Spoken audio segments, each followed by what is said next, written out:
Alright, hey, welcome back to the channel. It's been a long time since I've posted anything. I'm going to try to get back to it and do some more regular uploads, hopefully once a week. So today I'm going to be taking a look at something I picked up off of Amazon. It's an NVMe heatsink, particularly or specifically one from EK Waterblocks. As you can see here is the box. So just to talk about this just a little bit, EK released a line of these some months ago. I wasn't really aware of them until recently. I saw Jay's 2 cents using them in a new build he's working on his channel, and so I took a look at them. They're available in black and red and blue, purple, green, and the nickel plated one, which is the one that I have. So there's lots of different M.2 heatsinks available from different companies, and there's not really a whole lot of information about different varieties. Like you see, if you look at eBay or Amazon and just search for them, you'll find a bunch that pop up, and you know they range in price from maybe like $5 or $6 to maybe $30. Okay, ones are depending on the color, they're about $15 to $20, and so they're kind of like in the middle of the price range, but you don't really find a whole lot of information about functionality and actual utility of these things. In my case, really it comes down to looks.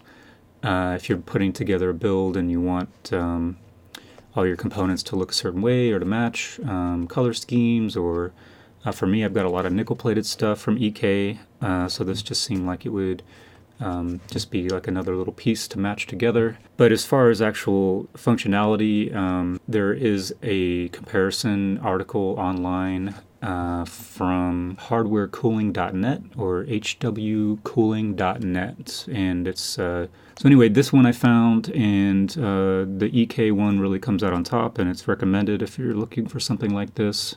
The AlphaCool one didn't really do much, and so there's not a lot of information. So this is one article that I found that actually did some testing. What are these for? So if you've got a M.2 and particularly an NVMe, which is a very high performance SSD that uses, you know, a PCIe interface, so it's the bandwidth is much greater than a SATA interface. So you can get a SATA interface M.2, which is basically just the form factor of an M.2, but it's not the same thing as NVMe. But NVMe drives can get very hot. And I don't know if you have a motherboard that has an M.2 slot or multiple M.2 slots, sometimes they're not really placed in the most optimal, thermally optimal location. Like a lot of mini ITX boards actually have them on the back of the board. Not really going to get a lot of airflow back there. You know, they can throttle, so like you could have, you know, performance degradations just because the disks get too hot. But if you actually are using your disk, your drive in that way where it's going to be working hard for extended periods of time and actually throttling, you know, then maybe something like this is actually going to be handy for you. For me, you know, I don't really think that my disk is actually, or my drive is really throttling, and it's not really that big of an issue. So once again, like this, I think is more like an aesthetic sort of upgrade. Regardless, I'm going to run some tests. I don't really know a whole lot about, you know, testing methodologies for, you know, hard drives. So what I'm going to do is just run it through the Crystal DiskMark suite of tests and monitor temperatures on Hardware Monitor. Additionally, I'm going to try to make this video instructional as far as like the installation is concerned. That's it as far as the introduction, and you know, now I guess I'll just open this up and we'll take a look at it, and then I'll pull out the NVMe hard drive and see how the installation goes. Alright, so I'm going to go ahead and just open this guy up. I already did open it before, but I put it all back together. So in the package, you can see everything comes with these two clips which hold heatsink and the back plate together, and they're just some kind of flimsy metal. And then comes with a piece of foam and some cardboard. Alright, so you've got thermal pads. There's 1 millimeter thick thermal pad and 0.5 millimeter thick thermal pad. Instructions, which basically just show M.2 gets sandwiched between thermal pads and heatsink backplate. And then you clip it together.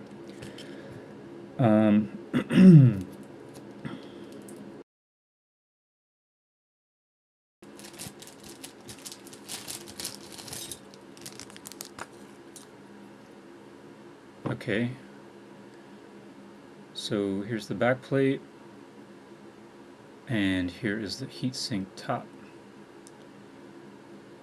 And for reference, here's a piece of gum. In case you've never seen one of these M.2 NVMe drives, they are, at least this form factor is about the size of a piece of gum. And I was under the impression that this guy had two sides, or that had chips on both sides, but I guess it doesn't. So it only has them on one side. And this sticker is not a heatsink. At least I don't think it is. Yeah, it's definitely not. Apparently the Samsung drives, the Evos and the Pros, the sticker is metal, so it actually can serves as a little bit of a heatsink. So a lot of people don't remove it. Not to mention that removing it voids the warranty. All right, so theoretically that's how it goes. That's how it works. Hopefully I can get these off. I didn't think about that.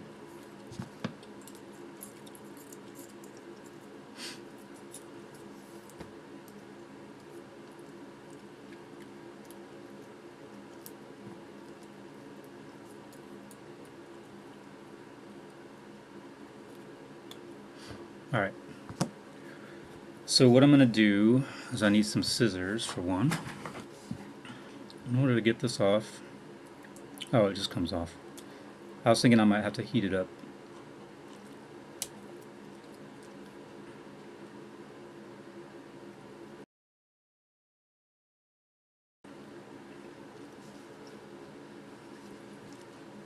Okay, so next,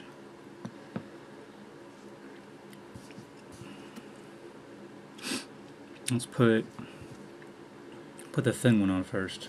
Another thing to keep in mind is like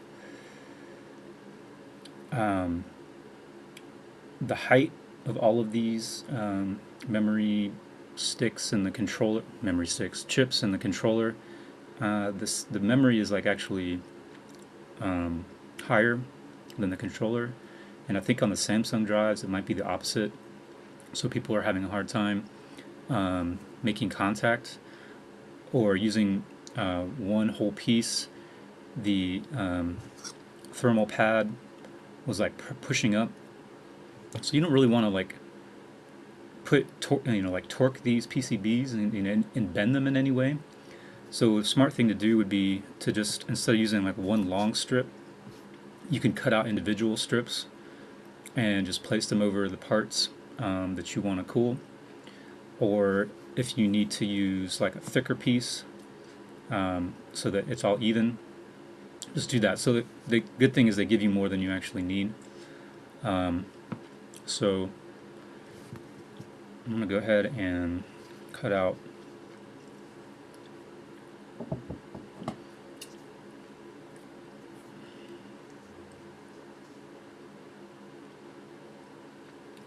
and the other thing too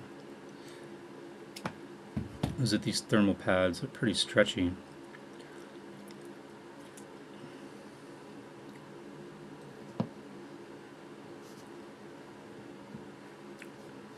As you can see, that's stretched out more than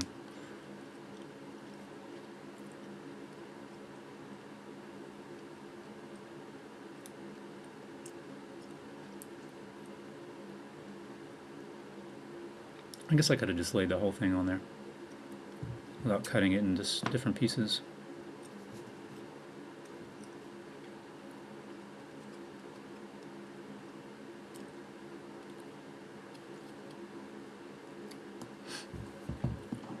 It's all good.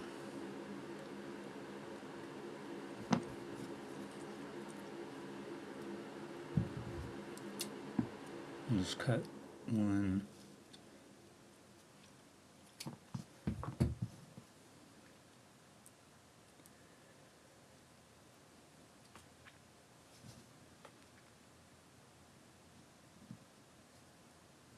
Alright, another thing, there is plastic on both sides of these thermal pads, so don't forget to remove this plastic too, else you're not really making good contact and it's not gonna... I think someone on Amazon was saying how they didn't remove that and it didn't work and they blew up their drive or something, and EK didn't send them a new one. But really, there's a certain level of like assumed risk, I think, when you buy something like this and you're voiding warranties, and so just make sure you're taking your time and don't freak out, and make sure you take off. I probably should have left that on. Let's go ahead and stick this on here.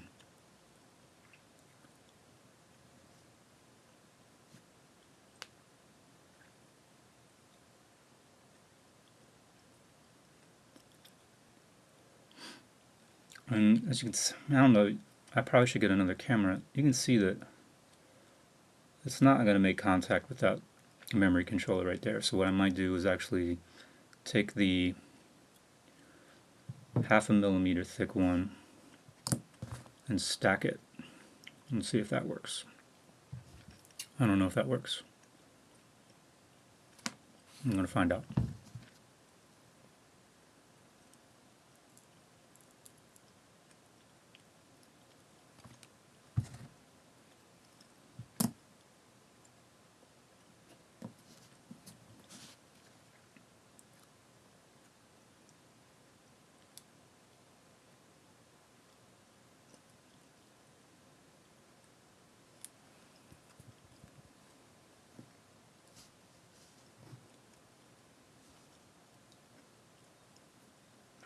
As I touch it everywhere, just to get all my greasy finger oils on everything.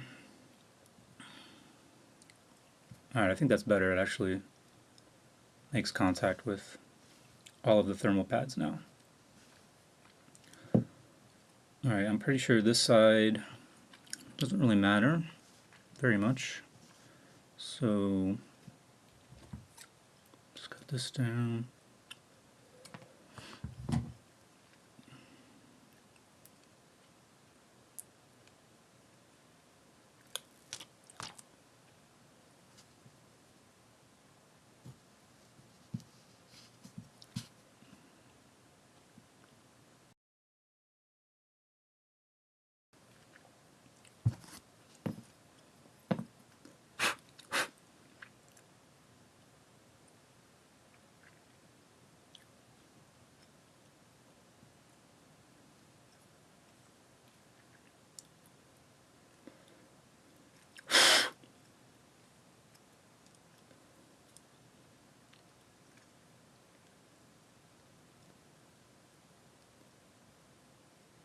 It's like an SSD sandwich.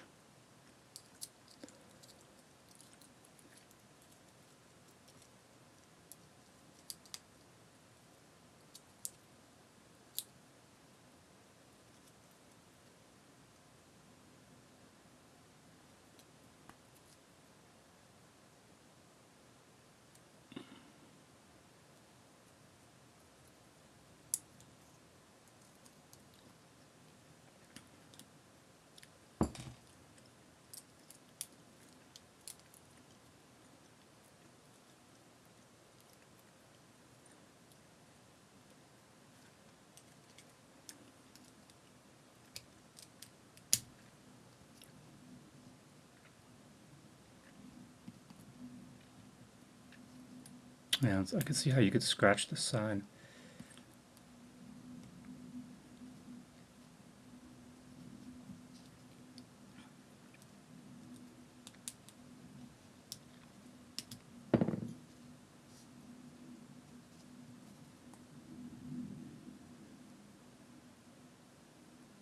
Or maybe my double application of thermal pads is too much.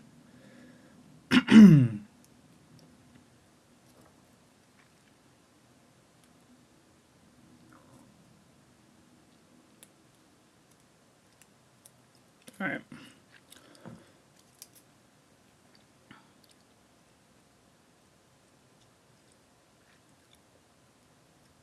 No, that shouldn't be the problem.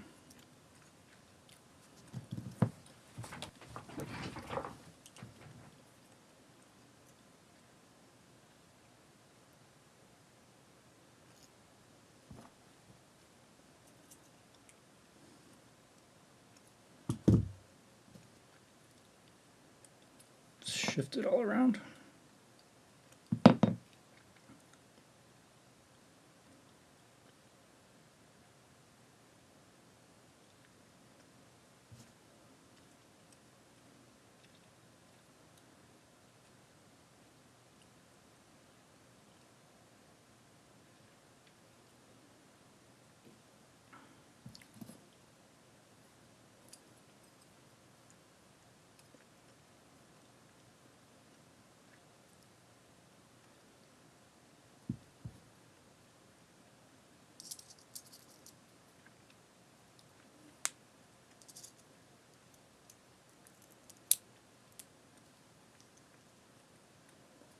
That wasn't the side I wanted to go on first.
All right, so it wasn't actually too bad.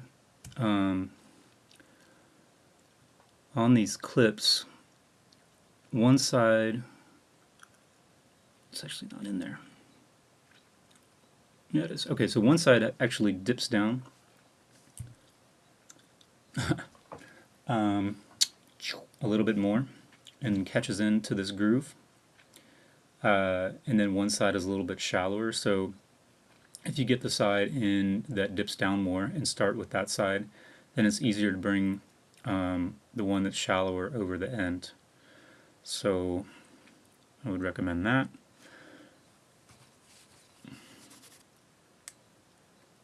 Whether or not this is actually going to go back in the motherboard remains to be seen.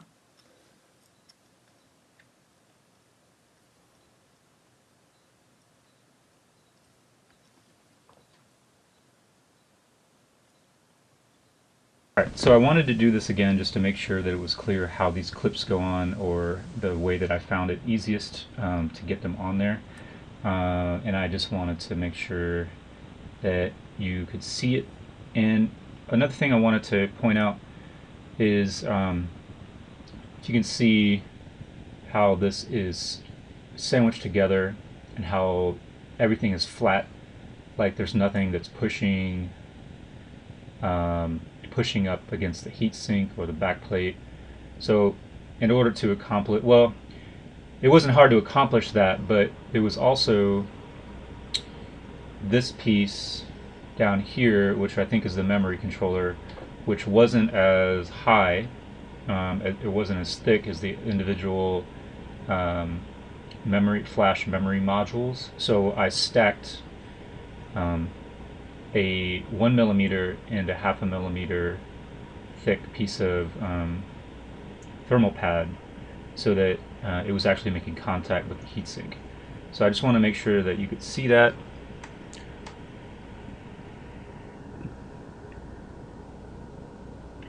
And so I'm going to try to take these clips off and just reinstall it real quick. I don't know how easy it's going to be to take them off. All right.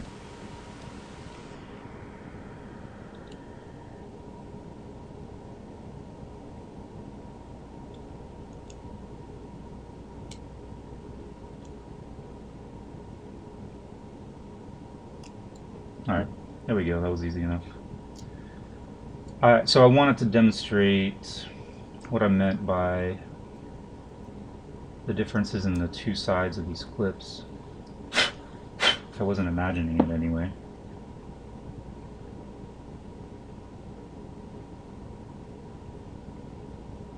So, if you can see, this side, it actually dips down further than this side, and I also pried this one open a little bit more. So I think that it's easier if you start with this side and get this side seated. Oh shit, oh, here we go. Get this side seated and then work this side around. So I'm gonna try that again.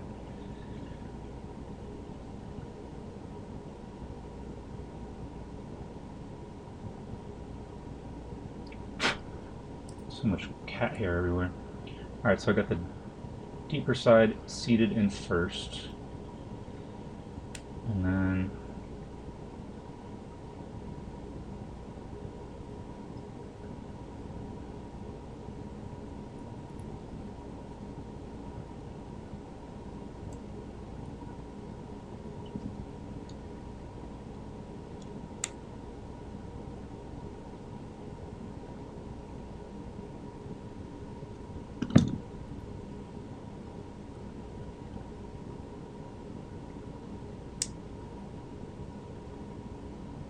just push it over.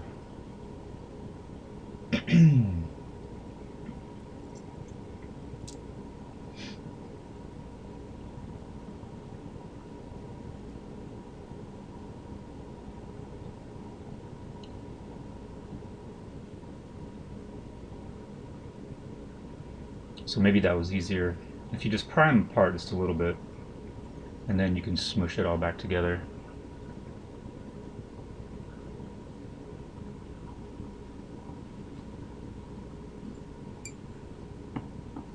All right, so the last thing that I want to cover is just a quick test. This isn't the best, most efficient test that I've ever run before. So if you look at the screen, you can see the Toshiba RD400 temperatures, and as Crystal Disk Mark runs, the max value gets to about 80 degrees C. The min value was about 58, and that's kind of like the normalized temperature. Okay, so now moving on to, this is post assembly of the heatsink. Don't pay attention to the min value there. That was like on a boot up of the system, and I think it pretty much normalizes to about 53 or 55 degrees Celsius. So not a whole lot of difference between its idle temperatures. But once the test runs, you can see the max.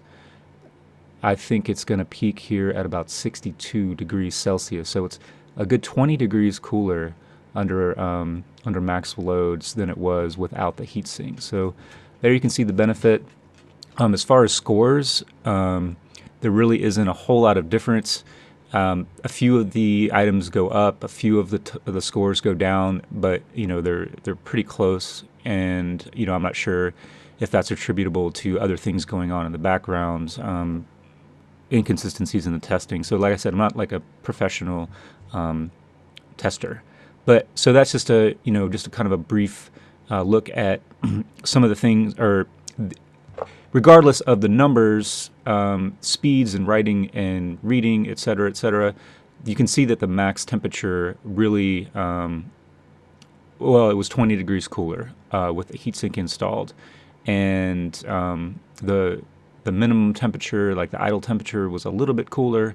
So there you have it. I think I'm going to rebuild my system, and I might try to put one more fan in there that's blowing from the bottom of the case, and that might have some benefit to, you know, dissipate the heat from the heatsink. And, you know, otherwise the air coming into the case is all hot air from the radiator in the front. So, you know, there's definitely a lot of variables that you can play with. So all that being said, I think that's going to do it for this video. It's pretty long, but I wanted to kind of do, like, I didn't want to edit the installation process too much. You know, I kind of sped some stuff up and cut a little bit of it out when I was just sort of testing out how it went together. But when I actually started putting it together, I didn't really edit it too much because I wanted, you know, you to see in real time, like, how it went. So yeah, thanks for watching. See you next time.